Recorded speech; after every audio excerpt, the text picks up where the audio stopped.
कुछ नाराज़गी टीचरों को भी लेकर के आपकी होगी, कुछ नाराज़गी आपकी एसएससी को भी लेकर के होगी, कुछ नाराज़गी आपको अपने सवाल और पैटर्न को लेकर के भी होगी। लेकिन इमोशंस में अपना वक्त इसमें बर्बाद नहीं करना है, अपनी पढ़ाई को कंटिन्यू करते रहना है। पेपर जब देने जाते हो कोई क्वेश्चन तुम्हें दूसरी तीसरी लाइन में ही समझ में आ जाता है कि ये मेरे से नहीं बनेगा, वहां पर उसको मार करके आगे बढ़ जाओ, लेकिन उसमें ज़बरदस्ती का मत्था मत घुसाओ।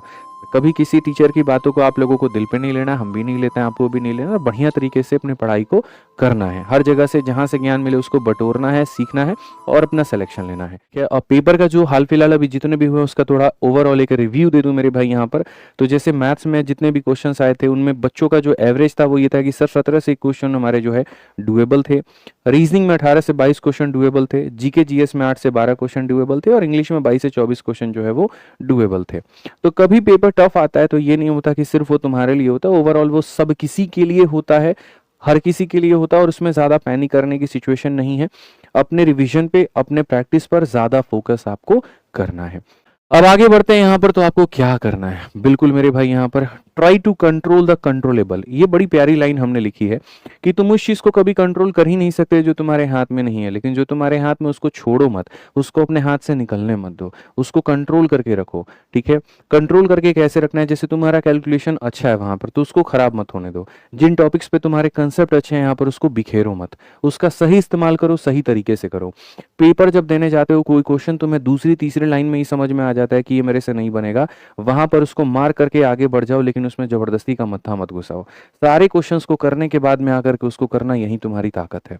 समझ गए बात को। उसके बाद में अभी आंसर की आने दो सिलेक्शन पोस्ट का, उससे भी काफी सारी चीजें समझ में आएंगी। और जब आंसर की आ जाता है, एग्जैक्ट क्वेश्चंस निकल करके आ जाते हैं, तो ये भी समझ में आ जाता है कि पेपर का पूरा पैटर्न क्या रहा, तो उससे एक एनालिसिस करने का भी मौका मिलता है और तुम्हें सही दिशा में दे पाऊंगा वहां पे। तो इसका थोड़ा सा सब्र करें। जिस भी टीचर या मेंटर को अभी तक फॉलो किया उसके कंटेंट को फॉलो करो। जैसे मैथ्स में मान लीजिए अगर आप मेरी क्लास फॉलो कर रहे हैं, रीजनिंग में आप विक्रम सर की कर रहे हैं, इंग्लिश में आप प्रशांत सर की कर रहे हैं, जीके जीएस में आप टीम की कर रहे हैं या और भी शिक्षकों की कर रहे हैं वहां पे, ठीक है, तो आप उसको बढ़िया तरीके से पढ़ते रहिए, क्योंकि आपको अपने वो चीजों को बहने नहीं देना है जो तुम्हारे पास में पहले से थी। नहीं तो पता चला मेरे भाई यहाँ पर बचा भी कुछ भी नहीं और गया भी कुछ भी नहीं, वो वाली कहानी हो जाएगी। ठीक है, तो ऐसा नहीं है, जो तुम्हारे हाथ में उसको बचा करके रखो। जितना पॉजिटिव रह सकते हो उतना पॉजिटिव रहने की कोशिश करो, क्योंकि देखो अभी हर तरह के माहौल है। ठीक है, कुछ नाराजगी टीचरों को भी लेकर के आपकी होगी, कुछ नाराजगी आपकी एसएससी को भी लेकर के होगी, कुछ नाराजगी आपको अपने सवाल और पैटर्न को लेकर के भी होगी। लेकिन इमोशंस में अपना वक्त इसमें बर्बाद नहीं करना, अपनी पढ़ाई को कंटिन्यू करते रहना है। ठीक है, जो लड़ाई है मेरे भाई यहाँ पर एसएससी के खिलाफ, एडिक्विटी के खिलाफ, यहाँ पर वो हम लोग लड़ रहे हैं और इसके लिए भी हम आपको सारी सारी चीजें जो है वो मिलकर के बता देंगे। किसी भी टीचर का आपके लिए ऐसा अनहित कभी कोई नहीं सोच सकता है। यकीन मानिए मेरे भाई, यहाँ पर जिस दिन कोई भी शिक्षक मारकर उठा लेता है ना, तो उसी दिन से यहाँ पर वो अपने आप में ही प्रतिज्ञा एक ले लेता है कि मैं बच्चों के लिए समर्पित हूँ और उनके लिए यहाँ पर वो करूंगा। ठीक है, या करूंगी वहां पे। कभी किसी टीचर की बातों को आप लोगों को दिल पे नहीं लेना, हम भी नहीं लेते हैं, आपको भी नहीं लेना। बढ़िया तरीके से अपनी पढ़ाई को करना है, हर जगह से जहां से ज्ञान मिले उसको बटोरना है, सीखना है और अपना सिलेक्शन लेना है।